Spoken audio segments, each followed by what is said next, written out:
मैं मुसलमानों को जाकर डंके की चोट पर कह रहा हूं कि तुमको वोट आरजेडी को देना है दो। लेकिन प्रशांत किशोर की बात मानो ना मानो, जो बात आपके पैगंबर साहब ने बताई, जो बात इस्लाम में बताई गई है सियासी मामलों के बारे में, कम से कम उस पर गौर फरमाइए।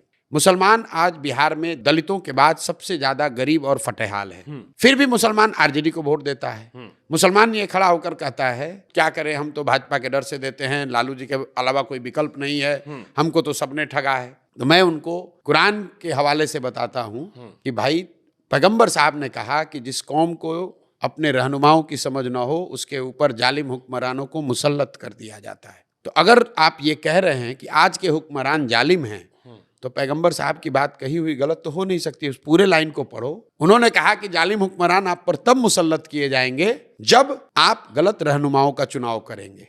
तो आप खुद ही कह रहे हैं कि आज के जो रहनुमा हैं, आपने जिनको रहनुमा बनाया, आज के जो हुक्मरान है वो जालिम है। इसका मतलब है कि जिसको आपने रहनुमा बनाया वो गलत आदमी था। कुरान की शुरुआत का पहला वर्ड है इकरा। इकरा का मतलब है पढ़ो। और जिस कौम के सबसे पवित्र ग्रंथ की शुरुआत होती है इस वर्ड से कि पढ़ो, वो कौम आज अपने बच्चों की पढ़ाई की चिंता ही नहीं कर रहा है। वो सबसे अनपढ़ कौम बन गया है। जिस कौम में इस्लाम में बताया गया है कि अपने बच्चों के साथ इंसाफ करना, अपने बच्चों की अच्छी परवरिश करना, उनके साथ इंसाफ करना, ये सुन तो लीजिए, ये अल्लाह की एक तरह से उनको इंस्ट्रक्शन है कि आपको करना है।